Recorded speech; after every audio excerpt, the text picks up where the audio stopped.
Beneath a burning sun, the earth trembled with the echoes of wings and talons. It was 7.6 million years ago, and the land was not yet ruled by us, but by creatures so fierce and unrelenting they seemed forged out of nightmares. Towering Phorusrhacidae. The terror birds stalked the open plains with their dagger-like beaks, while in the shadows, smaller, yet no less dangerous predators, raptors with their curved claws, hunted in packs. And caught in between these monsters of speed and savagery, our fragile ancestors struggled to survive. Could early humans, small and unarmed, outwit such relentless hunters? And how does their desperate struggle compare to the way we modern humans face predators today? This is the story of survival when fear had wings and death had talons.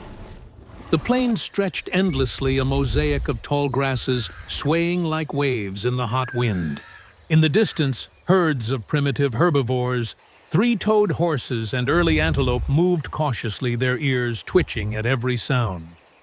From behind a rise, the shadow of a terror bird broke across the horizon.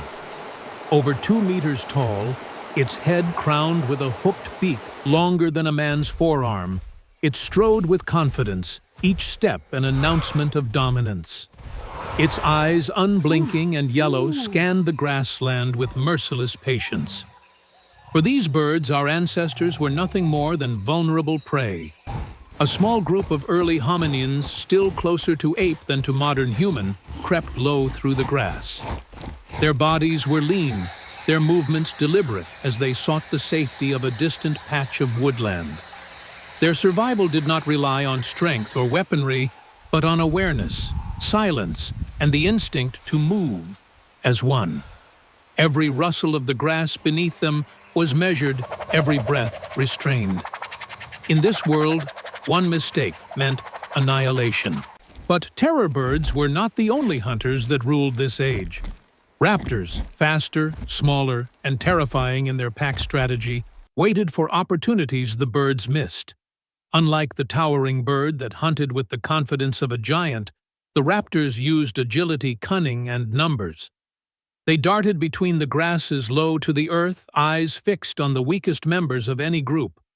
Their claws could slice through tendon and muscle in seconds.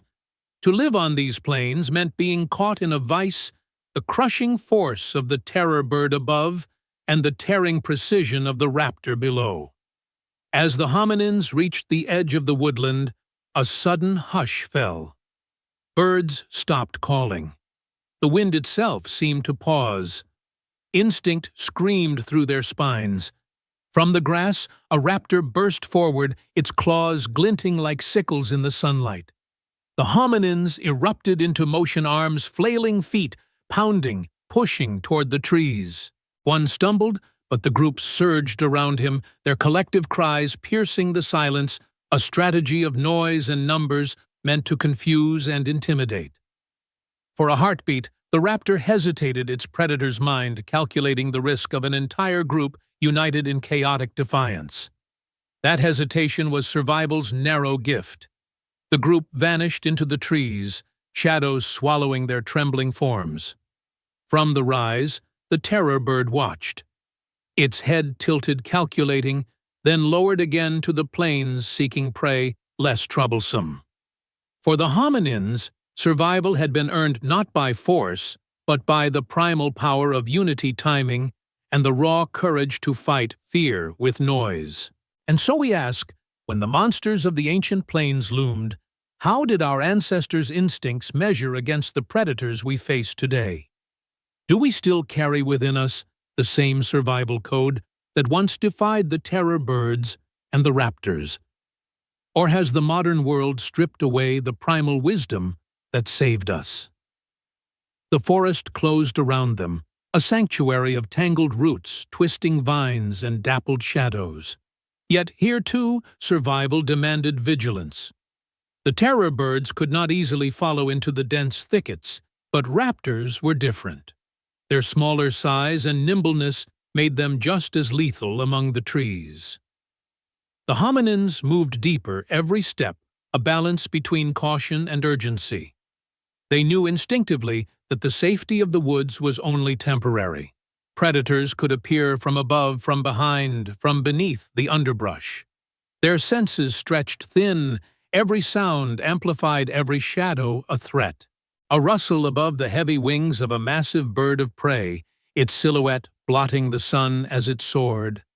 Though smaller than the terror birds of the plains, it was no less deadly, its talons capable of snatching up smaller animals in an instant. The hominins pressed against the bark of towering trees, their wide eyes scanning the canopy. Their survival depended not on confrontation, but on remaining unseen. The forest was a labyrinth of choices: climb, run, freeze. They adapted moment by moment, their movements echoing the earliest whispers of strategy and foresight. Time slowed as one young hominin reached for a low branch. His limbs, long and flexible, pulled him upward with surprising grace. One after another, the group followed, scaling the rough bark like shadows slipping higher into the safety of the branches. From above, the forest spread like a sea of green, swaying and alive. Raptors prowled below, their yellow eyes glinting through the ferns, but the hominins stayed above them, silent sentinels perched in the trees. The forest, though dangerous, offered layers of defense.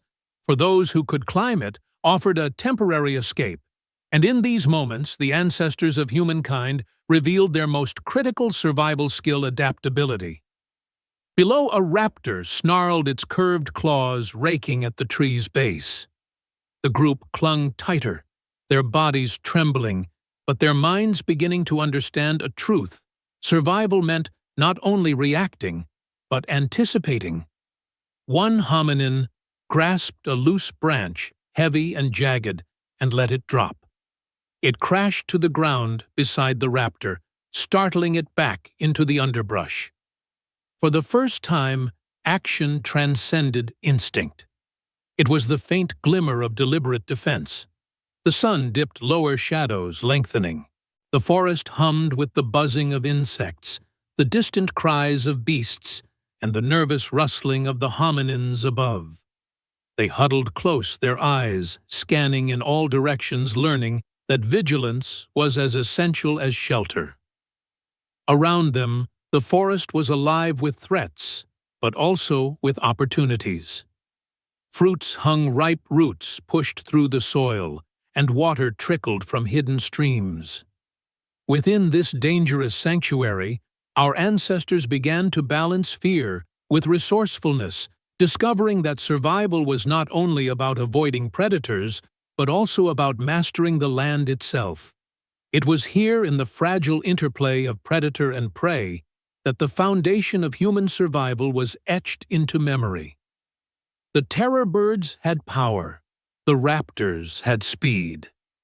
But our ancestors, though small and vulnerable, had something else: an ability to adapt, to unite, and to use the world around them as a shield. Yet the question lingers when confronted with predators of the modern age. Fast cars, digital distractions, hidden dangers in our cities. Have we lost that primal edge, or do we still carry the ancient fire that once kept us alive in the shadows of giants? Night descended like a heavy cloak, and with it came a new theater of survival. The heat of day gave way to the cool breath of darkness, but the shadows now belonged to other hunters. Eyes glowed in the underbrush, feral cats of ancient lineage, smaller than the terror birds, but stealthier, their padded steps silent as falling ash. For the hominins perched in the branches, sleep was treacherous, yet exhaustion pressed down on them like a weight. Survival demanded vigilance, but also rest, and so they learned the rhythm of sleeping in shifts of one, watching, while others closed their eyes. This fragile pattern of trust was the first spark of community. The forest at night was a symphony of fear. The distant scream of a terror bird pierced the silence, echoing like thunder across the plains. The raptors, ever opportunistic, prowled at the forest's edges, their shadows flickering in and out of the moonlight.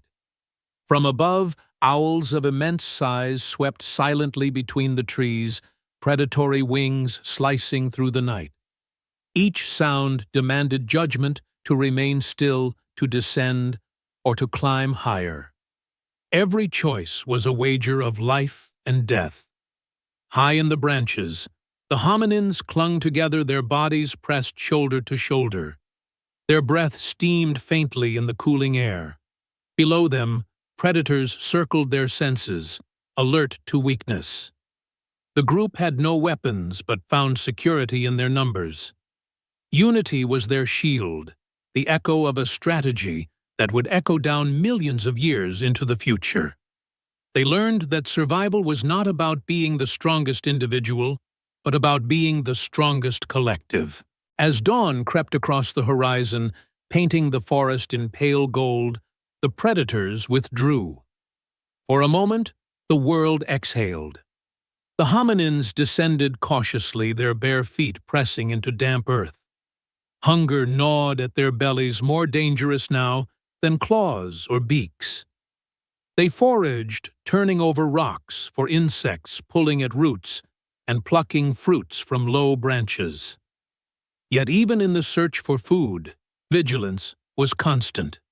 A predator could strike at any moment, and every action was done with eyes, sharp ears tuned to the faintest rustle.